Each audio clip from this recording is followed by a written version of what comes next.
Yo, what it do, guys? It is your boy, Leon Mookie here, back with you with another new chapter of Code Armored, The Flames of Geass. And thanks a lot for the support that you guys gave me for the last chapter. Even though I know it didn't get a lot of love, but those who did, thanks.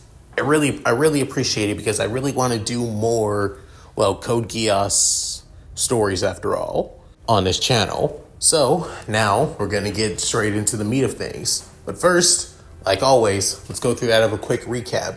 Wait on the origin of our story's main character, Gene Vargas, a half American, half Afghan young man who fell in love with the idea of mecha, especially mecha anime and giant robots in general, as it became the one constant in his life.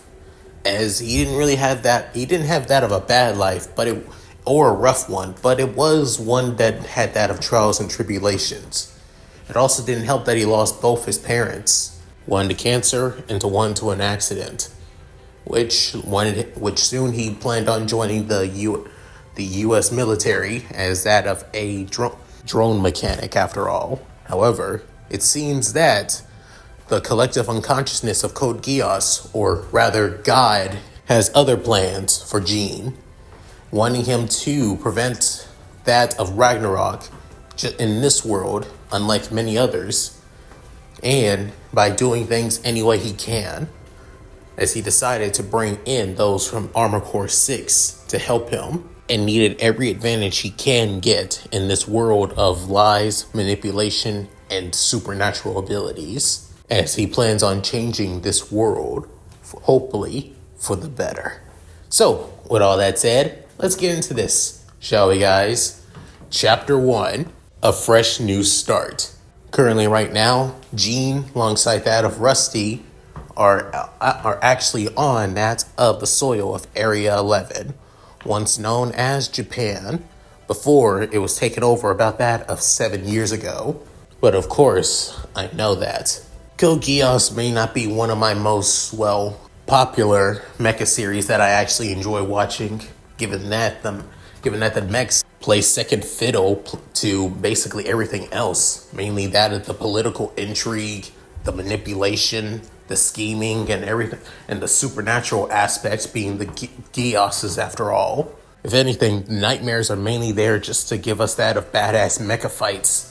It also doesn't help that even though you want to, agree with both Lelouch and Suzaku, the two people who the story basically mainly follows, you can't really help but not agree with either one of them.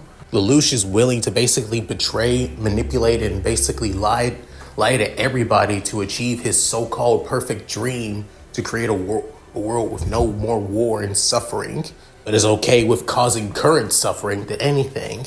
Then you have that of Suzaku, who's literally nothing but one giant-ass hypocrite. He says he wants to help his people, he says he wants to change the system, but instead he basically embraces it and turns into nothing but just one giant-ass pain for almost everybody, and just causes himself more pain than anything.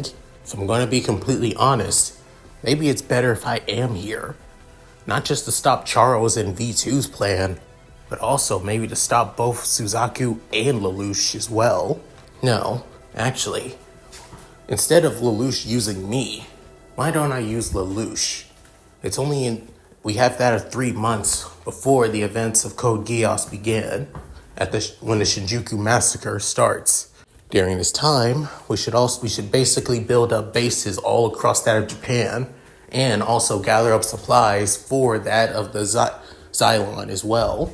Currently, right now, Carla, Kate, and Chatty are basically trying to get Xylon onto that of perfect condition right now. Hopefully, it won't take longer than it was during that mission when the corporations try to prevent us from using the Xylon after all. So for them, it shouldn't take us too long. Since the city is also in between that of the ocean, We have basically a limited supply of water that will allow us to, well, turn from salt water to that of fresh water as well. Not only that, Chatty is also gathering information on that of the current Britannian Empire and all the other nations as well, such as that of the EU, the European Union, the Chinese Federation, and Europa as well, which, finding out, is actually a cluster of many African nations made into one giant-ass nation. Turns out Europa is basically going against that of the EU, while currently many other nations that haven't joined either the Chinese Federation or that of the EU are going against that of Britannia. But if I'm going to be completely honest, many of the areas that they do take over are mainly areas on where that of thought elevators are. Actually, now that I think about it, that should be a lot more easier to take care of. Charles and V2 don't expect anybody to know what the thought elevators are besides the Geass order. So, if I get so we can find the perfect, opening, we can basically head to each one of those areas and destroy as many thought elevators as we can. With them being destroyed, it would make it a lot more easier to basically bring down that of the Ragnarok project. It would be a lot more easier and weaker for somebody like me who doesn't have a Geass to interfere. Well, for now, Kate basically told me that she has a Geass ready for me to go if I want it. Currently, I actually want to keep that Geass on the side for now. Don't want to use it just yet. And honestly, when it comes to Geass powers, they either range from that of being useful to either being completely downright useless. As for the reason on why me and Rusty are here in Japan, we were able to sneak up under the radar behind that of the enemy lines. Turns out the military forces here, run by that of Clovis after all, don't expect that in an invasion from other nations. Given that the dumbass didn't expect that of terrorist attack and Lelouch knowing his damn strategies, which is, pretty damn obvious to be fair. Taking advantage of this is easy enough. For the meantime, we're basically trying to get a layout of the area, the Tokyo settlement, alongside a few other places where key events around that of the anime began. First up is the settlement, mainly around that of the ghettos. Then we're heading to that of the Narita Mountains. Then we'll also head to that of Mount Fuji. And then after that, many other places that take place in canon as well. There's also that island where the thought elevator is. We'll leave that place be for the time being, mainly because it's the only place where Charles most likely would go alongside that of Lelouch's mother, Marianne. We also need to get in contact with that of the Chinese Federation, mainly that of the Imperial faction, the one that's basically run by that of Jinkei. If we can tell him that we can take care of the members of the eunuchs easily and free his empress, then he'll join us more than he will join the Black Knights. Hopefully all these plans work out pretty well, but unfortunately there are some downsides to that plan. Mainly because, first problem is, turns out the Archivist Group, one of the corporations that have their own Midnight Frame mercenary company known as the Vespers, the same group that Rusty used to be part of, lore-wise in this world, has sided with that of the Imperial Royal Family, mainly because they want the huge amount of access to Securidite that's in Japan. As for Balaam, turns out they also wanting the Securidite, but I hear rumors that they actually have been supplying that of terrorist groups all across Japan, mainly because their employer is that of the 6 houses of Kyoto, the same 6 houses that would end up secretly siding with Lelouch when he becomes Zero, of course. However, this is only just one of their branch companies here in Japan. Their main companies still rely on that of the homeland of Britannia, where Archibus is from, and then Balaam is basically located in that of the central nation of the of the European Union, which is basically France, to be honest. Personally, I was expecting to deal with the corporations after we make an appearance with our ACs, but instead, it seems like we're going to have to basically work under the table with those guys sooner than later. They're corporations. They're in it for that of the money and that of their stocks, after all. They could care little about anything else. They could care less about the battle of ideas or freedom. All they can care about is how much that they can gain a profit from it, after all, which could work in our favor in the future, sooner than later. As for another problem, this is more of my own personal problem, to be honest. And that being, within finally taking one giant ass sigh, within Rusty basically looking at that of the half American and half Afghan young man, within saying, "Yo, you okay there, buddy?" Saying, yeah, just annoyed. Just annoyed at the fact that I am no longer freaking 25 and I'm back to being 16. With then having that of annoyed look on his face, Gene actually is correct, as he's no longer basically the 25-year-old man that was planning to join the military back in his world, but now back to being 16 years old. I'm guessing that's the thing that God basically did to you on purpose, saying, why the hell would I want to go back to being looking like a freaking teenager? Seriously, you know what the downside of that shit is? Hormones. Especially feeling uncomfortable in your own goddamn body. Oh, God, this sucks like hell. I feel like the reason that he basically didn't tell me that he was going to reverse my age is because I knew I would complain about it. Ugh.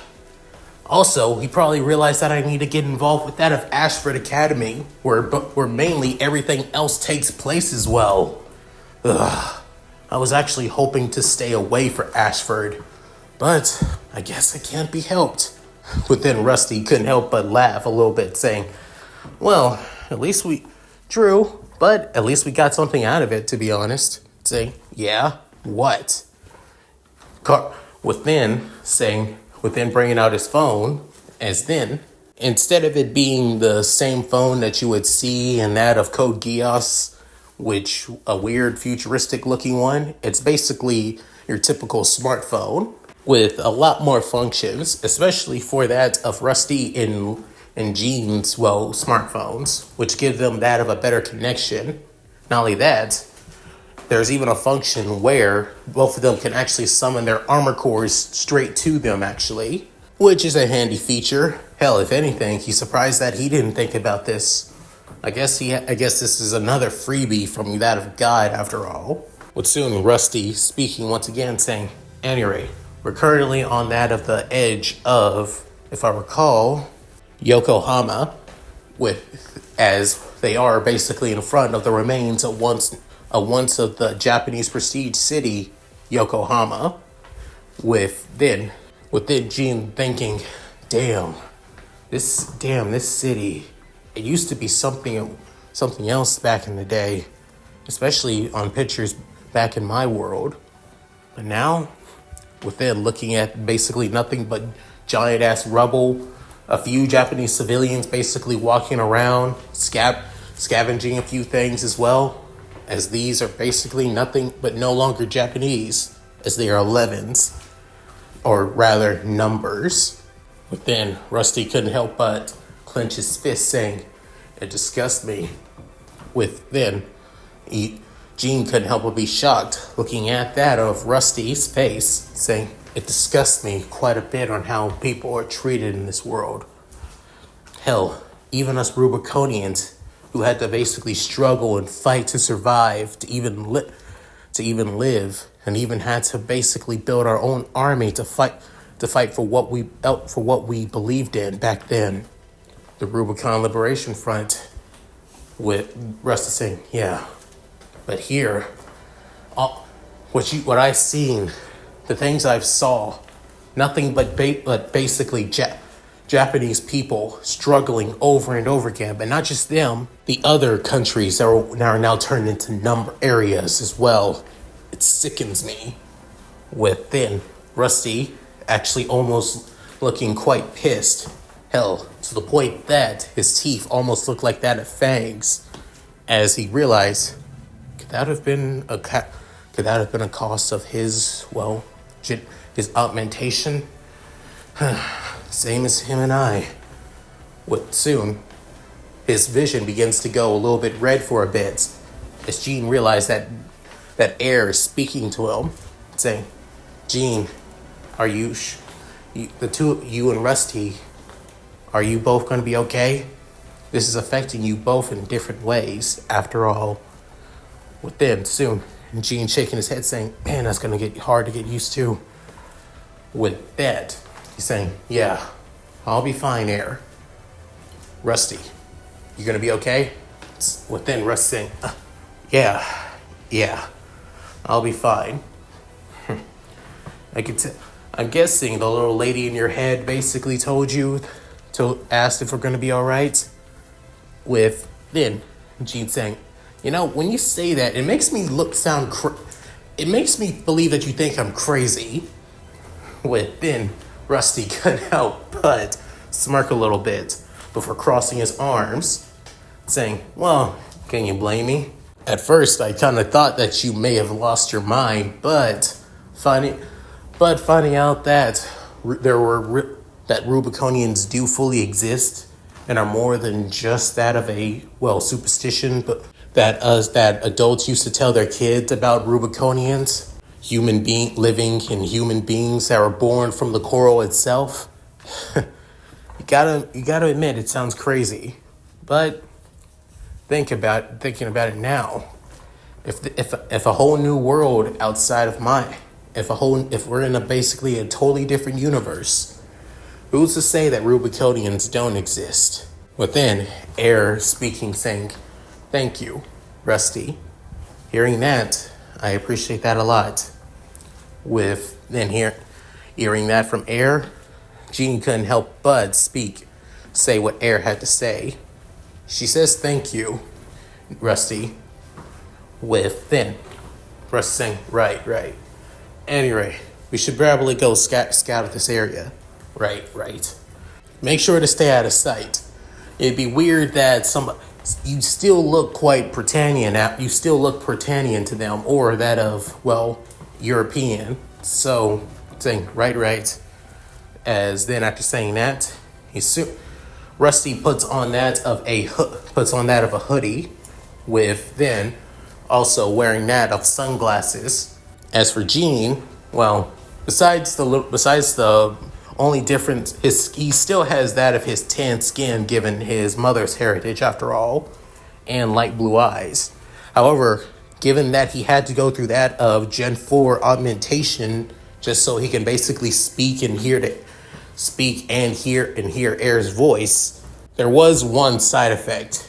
It basically turned his black hair into white, pure white hair. When there's a positive to something, there's always a negative, which kind of stands out quite a bit. But given that Gene doesn't need to bother that much, all he needs to do is just stay out of trouble, since this is just a recon job. With that, they soon basically separate, as they would basically call one another when to rendezvous after all. Looking through that of the city that was once known as Yokohama, now just basically a torn up ghetto, where it seems that people are just struggling to even survive and live. With that, Gene couldn't help but be shocked and surprised, as the show basically did show the ghetto and how the Japanese people live day to day, but not as much. Hell, to be honest, half of the Black Knights live off a lot more better than the average, former Japanese civilian, like that of Ogi, to be honest. So I'm going to be completely honest. It seems like those of the resistance were living a lot more better life than those who actually weren't even trying to fight. Maybe things are not as simple as they see them as, to be honest. I mean, that's the point of Code Geass. The hero can sometimes seem as the villain, while the heroes are no better than the villains that they basically fight. I mean, think about it. These are the same. Once they find out about that of Lelouch's Geass, even if they weren't even Geass, hell, Colin was the only one, and yet it wasn't even anything seriously. Yet they still betrayed Lelouch, even though he's the one that literally led them to multiple battles, and almost led them to free Japan. And yet they wanted to betray him. It really sickens me. It's a good thing when they do that bullshit, I'll be prepared. As Gene gets out of his thoughts, he soon hears somebody saying, "Britannian bitch," with then wondering what the. Heading to where the commotion is, he soon sees that of three Japanese, basically ganging up around that of a girl with that of black hair, with raising an eyebrow, saying, "What the? Is she a Britannian?"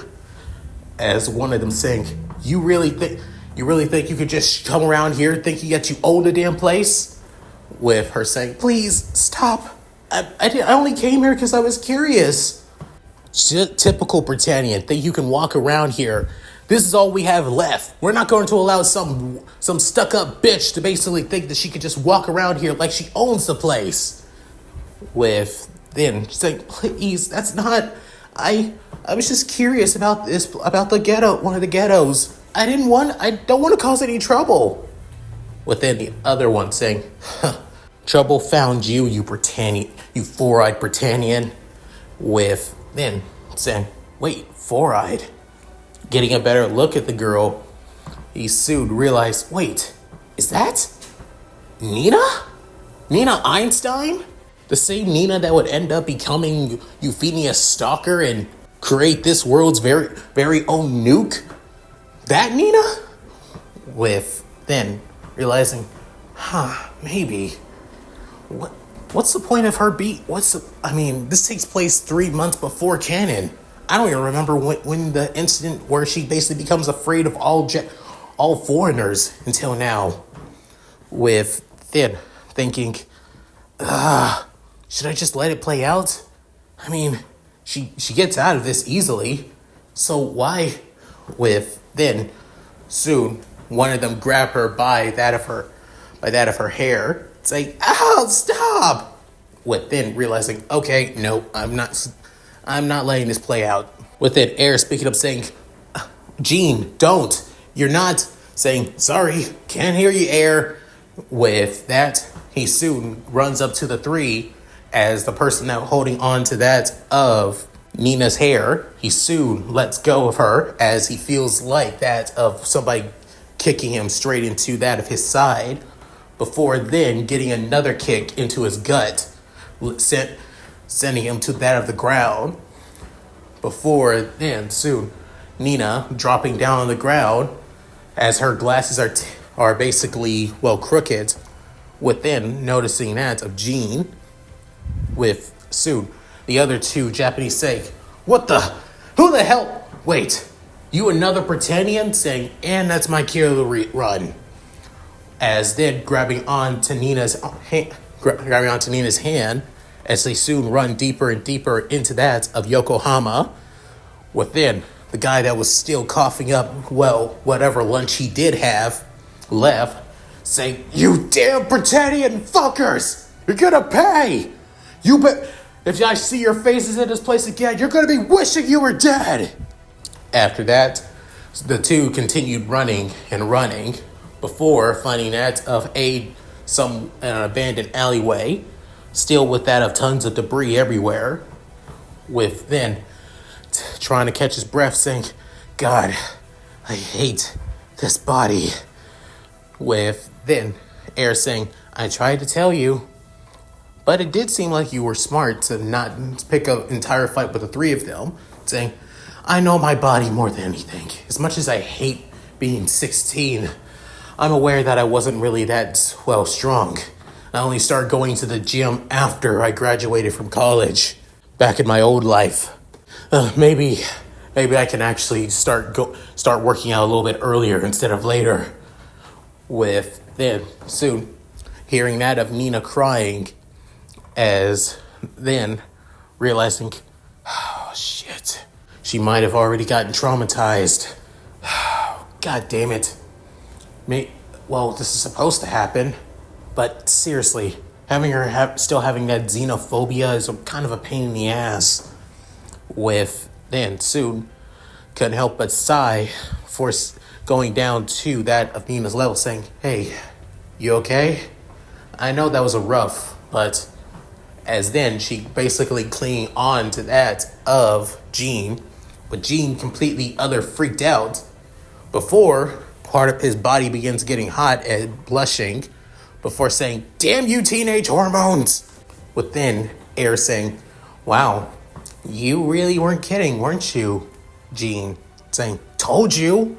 As Nina continued crying and whimpering over and over into that of Jean's shirt and jacket.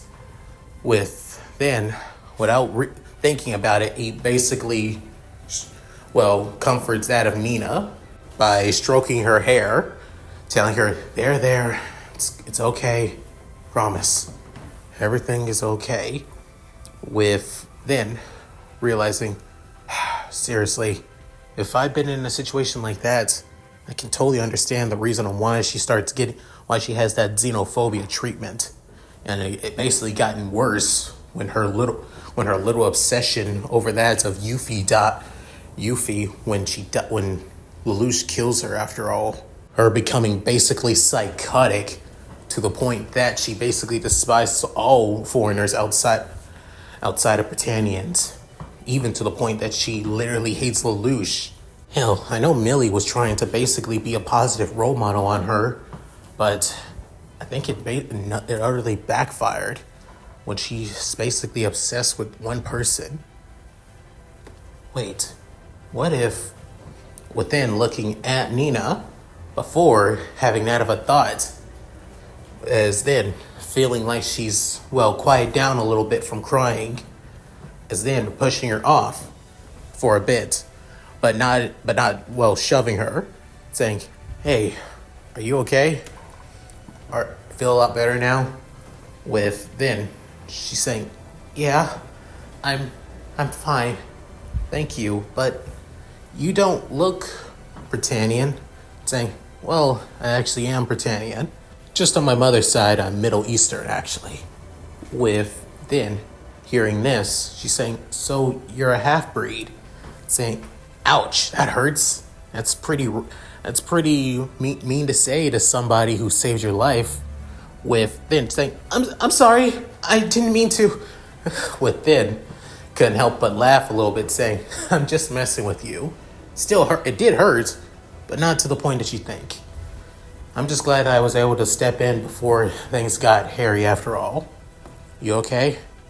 Miss Nina Einstein. I go to Ashford Academy. I had some time to relax before I head back to the dorms, so I thought I was always curious about the ghettos, so I just wanted to." With then, she begins to cry again, as then kneeling down once more, saying, Hey, no reason to feel crying about that. That's a harrowing experience." Saying, "But why? Why were they so mean? I didn't do anything. I didn't want to cause any trouble. I was just wondering how the numbers here live after all. Is that so wrong?" Saying to them, Yes it is." With then, she's saying, "Look, these people have lost so much of their lives. It was taken away from them. Everything was taken away from them. Their homes, their families, their loved ones, and now even their rights as well. Sure, there's that honorary Britannian bullshit, but even so, you're still treated like a second-class citizen with barely any rights whatsoever. And all Britannians basically treat you like scum. You can't really blame them for being this angry, but they have no right to take it out on somebody who didn't even cause any of this. You were just a girl who was just more curious about their lifestyle.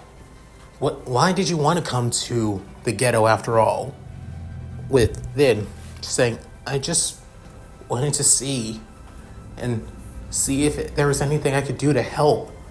That's all." Within hearing that, Jean couldn't help but be shocked and surprised, saying, Nina came to the ghetto to see if she can help people? That's the reason why? So this is a complete and total Nina. The old Nina wouldn't give a damn about helping anybody unless it was somebody that she has a goddamn crush on. She genuinely wants to help people that she doesn't even know. And yet her first experience on wanting to help those people basically turned into a damn nightmare for her, making her so goddamn shy and innocent that she can't even speak her mind unless it's out of fear or hatred. Maybe, just maybe, soon, Jean spoken up once more, saying, I think you did the right thing coming here. You thought about wanting to help the 11s here, the Japanese. Even though they basically downright hated you, just because you're a Britannian, blame you for something you didn't even do, because it was the soldiers that did this shit. It was the military that did this shit. They didn't have to basically destroy innocent people's homes and property and everything like that. They could have just gone after military facilities. And yet look at this place. This used to be a beautiful city where civilians were basically going to do day-to-day lives with no problems whatsoever. And yet, look what happened. Look what our nation has caused them. And yet, Britannia doesn't expect the same thing to happen to them back in Pendragon. I may be a Britannian, but even I can say that what we do is twisted and selfish as well. Within hearing these words, Nina couldn't help but see Jean somewhat differently.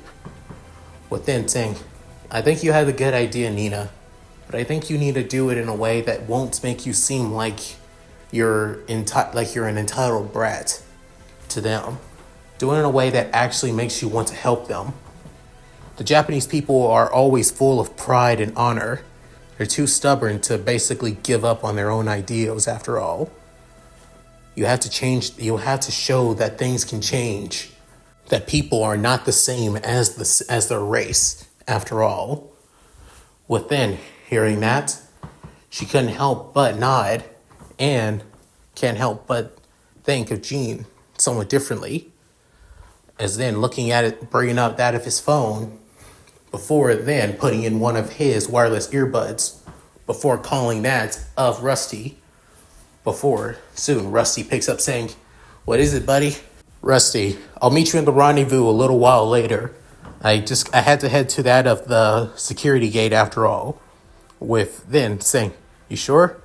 I thought this was a covert mission to basically scout out the area, saying, it still is. Just, I need to take care of a certain thing. I'll be back. I'll meet us back there later on. Promise. Saying, all right. I really hope that you didn't get yourself into any trouble though, buddy. Saying, I haven't. Trust me. After that, he soon hangs up before removing out of his earphone, before saying, come on, I'll get you back to that at the checkpoint area. And there, please don't go into the ghetto without any extra protection or friends nearby. If you go there alone, it's going to just cause you troubles again. Saying, oh, okay. Within offering a hand to Nina, she soon takes it and stands back up. Before then, soon, Jean gets a good look at the girl before realizing, the anime always shows that she basically was one of the flattest girls in Code Geass, and yet, getting a better look at her, he realizes she is developing quite a bit of curves, I will not lie, with then she basically meant Air basically saying, Jean, are you saying, no, I am not interested in Nina, not in that way, I am a 25-year-old, mentally, physically you are 16, saying, don't remind me. With soon getting that getting out of conversation with Air, he soon walks her back to that of the gate, which the two of them did get a few looks, which soon made Nina a little bit weary of people. However, when she clings on to that of Leon's arm, she feels a lot less tense, actually, and a lot more, well, calm. In a way, her cheeks also begin getting quite red, to the point that she actually likes it. As Regina, on the other hand, he feels uncomfortable as hell because mentally he's an adult. He is adult, and currently he is basically a hormonal teenager, and these two things are basically warring with one another. As for Air, she's basically seeing this more as a learning experience right now, kind of fascinating, as if she was basically in person. In a way, she's basically floating right beside that of Leon, as Nina's on his right and Air is on his left. Within him, couldn't help but think, seriously, am I going to be dragged into some stupid harem bullshit? After thinking that, within finally arriving to that of the border gate. Within soon, a few of Britannian soldiers seeing the two saying, "Halt! Who are you two?" Within soon, Jean saying, "Well, this is my stop. This is all. Tell them who you are right now. I'm a little bit. I have to get back." Saying, "Wait, sorry. I saw some business here in the ghetto. Just you get safe and head back to your school. And remember what I said. Just because you had one harrowing experience, that doesn't mean a lot of other people are like this. There are some that actually genuinely needs help. And even if it's from a Britannian, nothing wrong with that, after all." Then she's saying, "Okay, I'll take your words to heart, but who are you?" As Jean was about to say his name, within soon, he thought maybe he should go with that of his code name that he plans on using. But no, that's not a good idea, for now at least. This is still Nina we're talking about. Who knows if she's going to either going to do what she did in canon by joining Sneasel, or if she plans on taking that of a different path instead. Not wanting to take that chance at least yet, he gives her his real name, saying, "Name's Jean Vargas." The N and E are silent, just letting you know. After saying that, he soon heads off. Within, the soldier saying, "Hey, you, stop right there!" As soon as a few of the soldiers about to basically chase after Jean, one of them saying, "Miss, are you okay?" Saying, yes I am." Then placing her right hand on her chest, as it's still beating quite fast, with her face basically still flushed a little bit, saying, "Jean Vargas." Then soon, Jean running away from a few soldiers, as then a couple of members of the ghetto couldn't help but be shocked and surprised, as it being that of a girl with that of long black hair, with that of a somewhat curvious figure, and a guy with that of spiky brunette hair that has that of a pretty somewhat decent figure, and that's of another guy, as he wears that of a hood where you can't really see his hair, but he has that of narrow eyes, seeing what's happening. As the woman saying, "No, you don't see that every day. Who are the soldiers trying to chase after?" Within, the brunette guy saying, Who knows? Maybe we can see something. Maybe we can get something interesting out of this." Within, the other saying, "You guys stay out of it. No, let's not interfere just yet. Let's keep an eye on him. This could help out for our resistance group after all." Then soon, Jean jumping around as he's about to fully run out of breath, saying, "God, I fucking hate this." Within, Air basically saying, "It was your idea to basically send her to the border. You could have stopped halfway there," saying, "I didn't think about that." Was it because you were thinking about her body?" Saying, "Shut up, Air!" As then, one of the guards saying, "Screw this," as he soon pulls out his gun, as he was about to shoot at Jean. Before then, somebody basically came in and tackled tackle one of the soldiers, the one that was about to shoot him, as it being Rusty. Rusty, with that of one solitary punch, basically knocks him out. Within, the other guard basically pulls out his gun as well, before Gene runs in and tackles him as well. But it wasn't enough to knock him out. Before then, Rusty comes in and kicks him into the face, knocking him out just as much as well. As then, soon, Gene couldn't help but say, "Oh, God, that was a pain in the ass." Saying, so, when I heard that a bunch of guards were basically chasing after a kid with tan skin and white hair, I kind of figured that was you, wasn't it? But then, soon, Gene couldn't help but huff and saying, "Shut it." And yes, what the hell did you do to get the soldiers on you? And I thought you said this was covert, saying, let's just say I may have done something that could either help us or basically screw us over. Hopefully, it will help us in the future. If not, then I just got myself a stalker for no reason. With then hearing this, Rusty just had one word to say. What? That's beside the point. Come on, let's head back to HQ. We're going to need to get everything in check. Now that we know the status of the city, I think we can actually have more of a better feeling for the ghettos. I was hoping that we could find that of a resistance group, but then soon, Rusty saying, "Oh, I actually did find out there's actually a resistance group here in the ghetto." With then saying, "You did?" Yeah, did a little bit of research. Told him I was actually a non-Britannian, basically an EU-er, somebody from the E. I just said I was from the EU instead, hoping to bring down Britannia as well. When I told them that, they basically told me that the place somewhere I could go to help bring down Britannia is the Yokohama Resistance Group.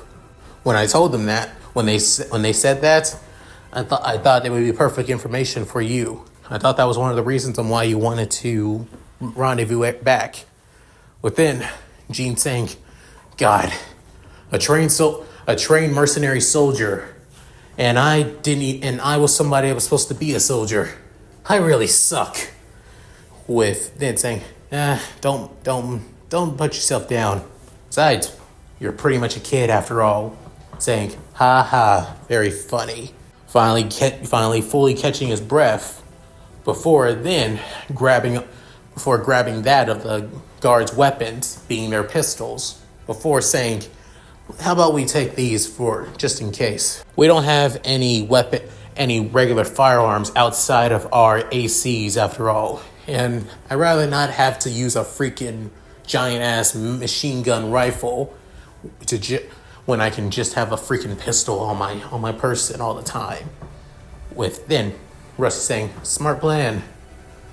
After that, the two head to their rendezvous area, heading back to that of the abandoned docks, and heading back to the Xylon. After getting the information that they needed about the Yokohama area, that basically makes that of 3 resistance groups in and that of Tokyo cities. There are probably several other resistance groups, but these are the ones that might be more prevalent.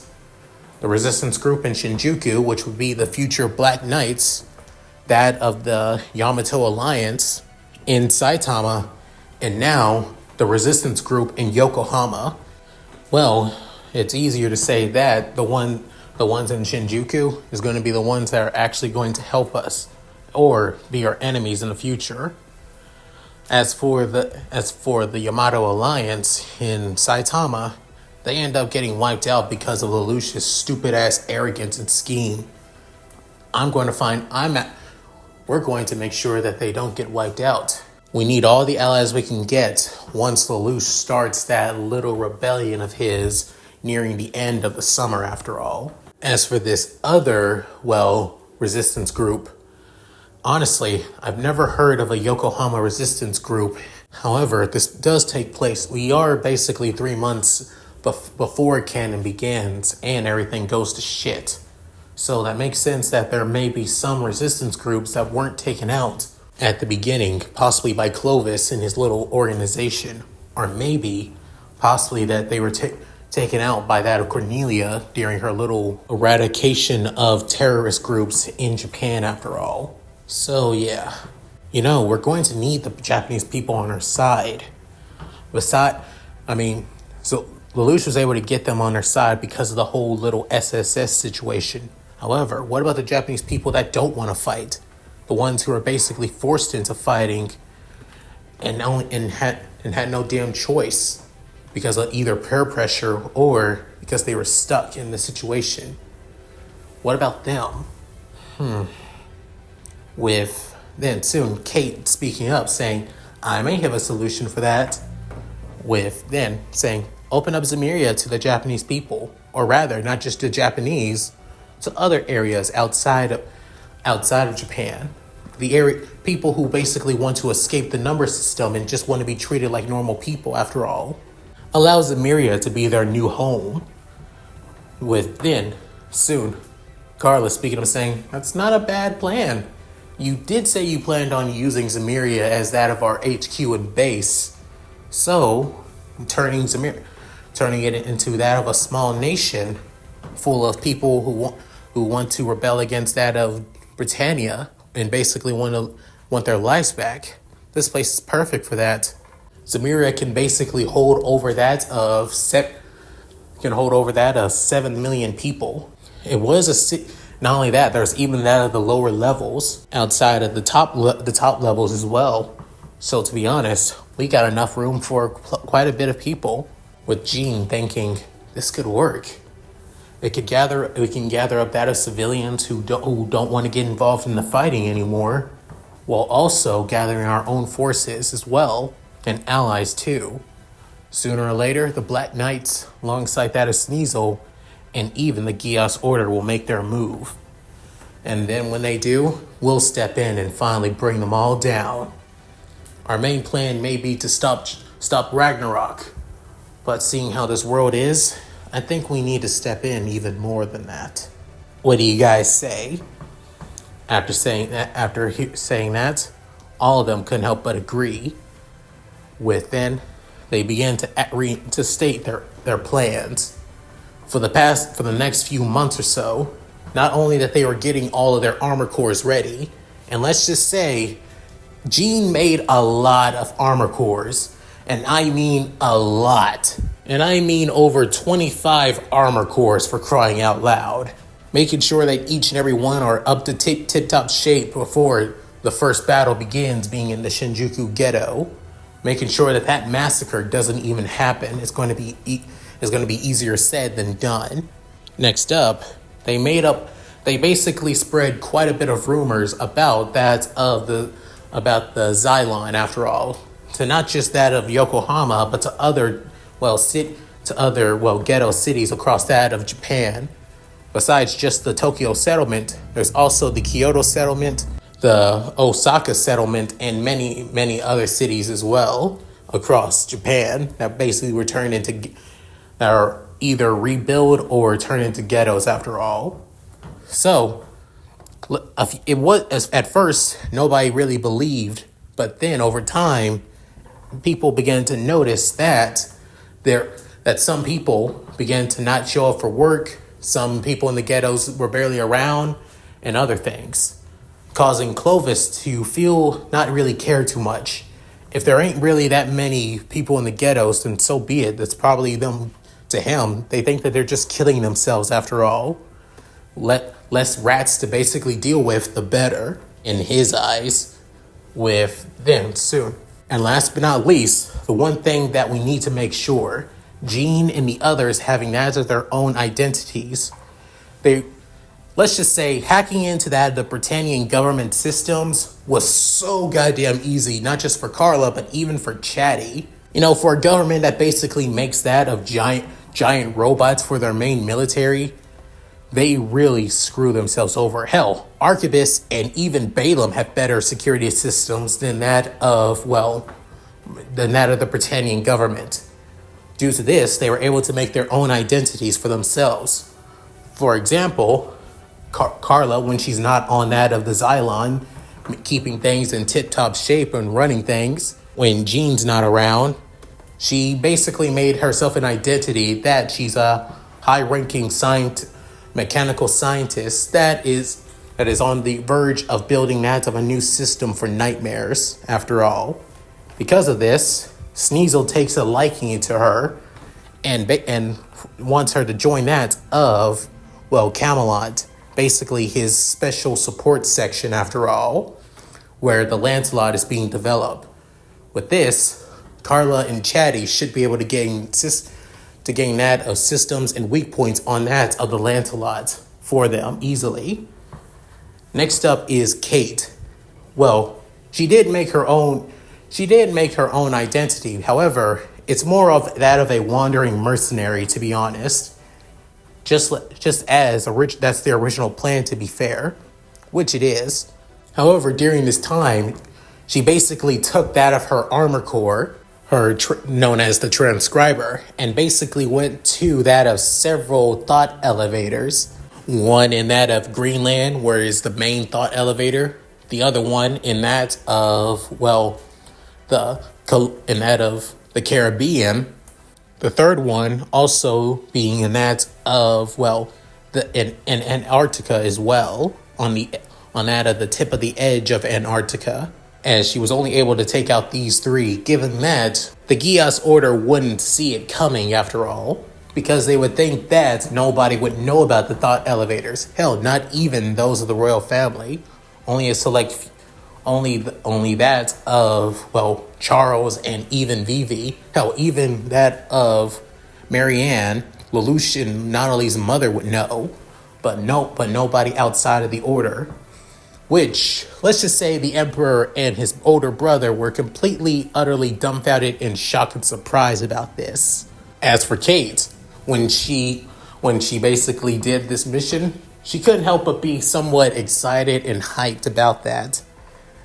Knowing that that the so-called omnipresent Geass Order didn't know what's coming for them. She plans on taking out the other thought elevators, but waiting for the perfect opportunity for things to lay low for a bit. Mainly because they'll basically, well, expand their war front even further beyond, after all, to make sure that they can capture other thought elevators across the world. As for Jean and Rusty, on the other hand, well, let's just say they had to get their own identities as well. For Jean, he needed an identity that wouldn't cause too much of a problem for him. If anything, he needs this identity to basically be perfect. The best way to do that is for Carla and Chatty Stick to hack the Britannian systems in its entirely, make an entire fake-ass backstory that systems go all the way back to when the Britannian Empire was basically built and all that other bullshit to the end, and gives him that of a title that will make it easier, making Jean that of a heir to a Duke family, him being the last remaining heir to that Duke family, the Duke family being the Vargas family, and that heir being Jean, of course. With this, it'll make his claims and dealing with that of the nobility and even that of the common people a lot more easier. Not only that,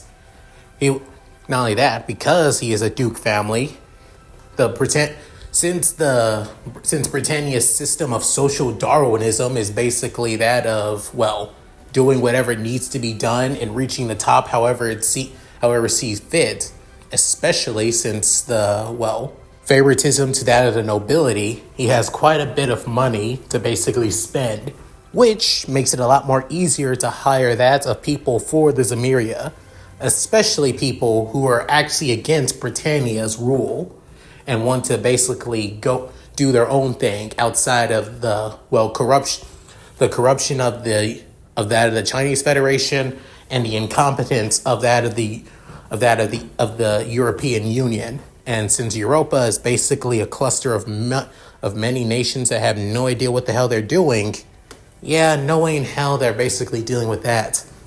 So it just makes things easier to gain that of his own rebel forces when the time comes. As for Rusty, well, Jean needs a bodyguard after all.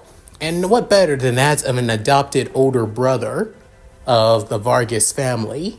A former Britannian soldier that was discharged from the military due to injuries after all.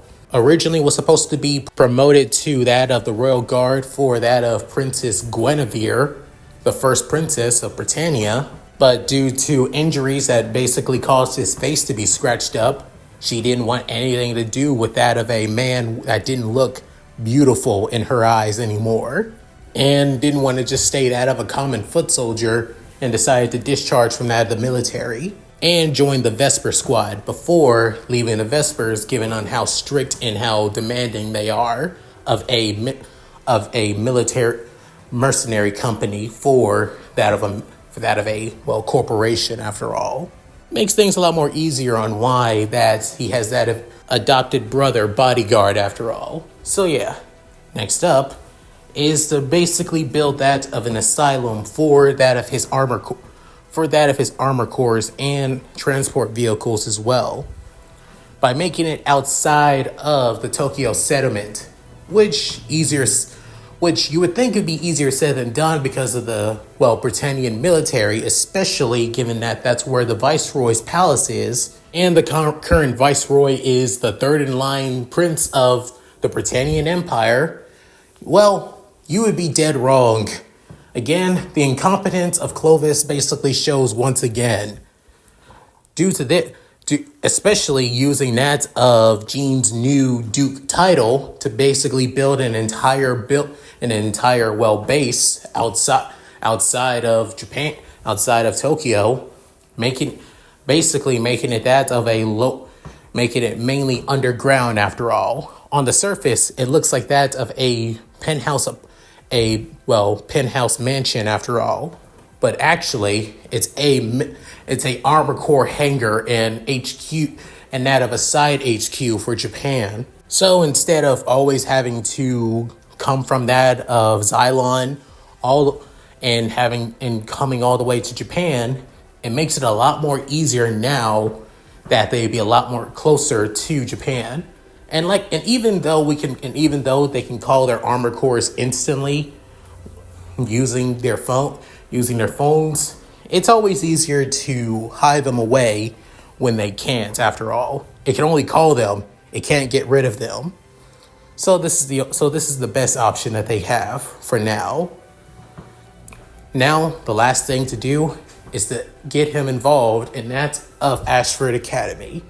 Since the new year's about to begin, the perfect time to be enrolled, with meeting with that of Millie's grandfather, the headmaster of Ashford Academy.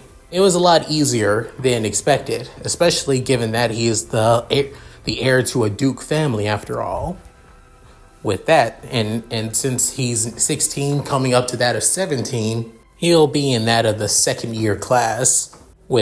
Soon, his first day at Ashford Academy begins with then introducing himself, saying, "Hello, my name is Jean Vargas, heir to that of the Vargas Duke family after all. Some of you may know this, while some of you probably don't. I've come to Ashford Academy to fully complete my education after all, once I graduate, I'll finally take the name of Duke. So, I hope that we can all get along."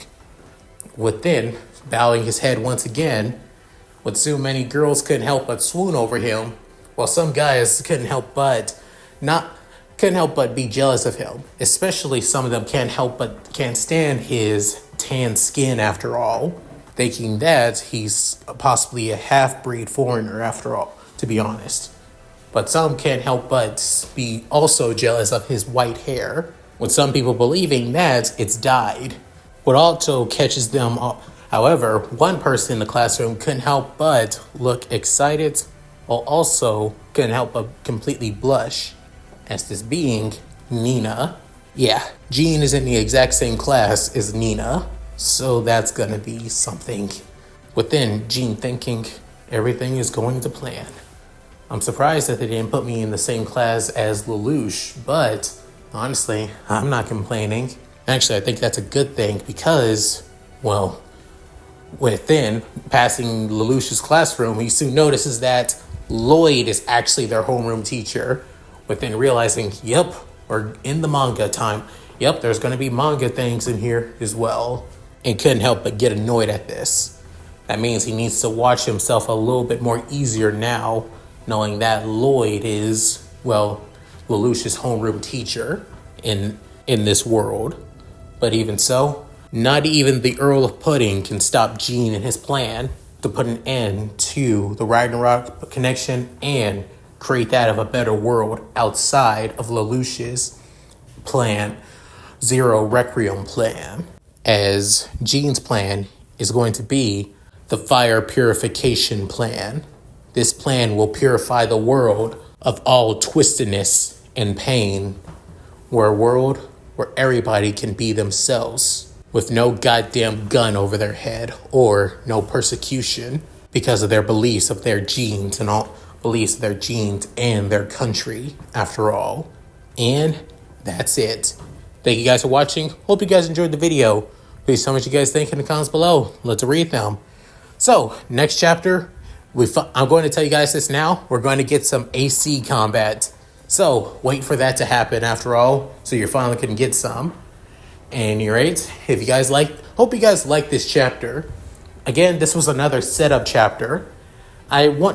This was mainly to show that everything in canon is basically going to go to hell, and he's going to make sure that it goes to hell. Sure, he may not be able to follow it perfectly, but he's going to but even so, it's going to be fun after all. Not only that, I'll let you guys know this. OCs are going to be allies that of Jean and the others as well, besides that of canon characters.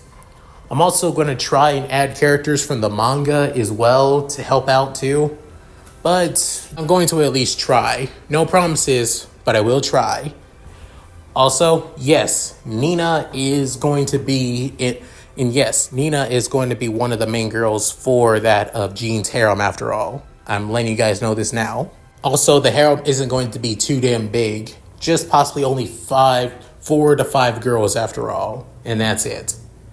Anyway, if you guys like this, please like, comment, and subscribe. Hit that bell notification to keep up to date my videos when I upload on the channel. Also, please check out my Discord, my gaming channel, my main channel, my other channel, my Patreon, and my Cash App. All link in the description below if I'm not too lazy to do so.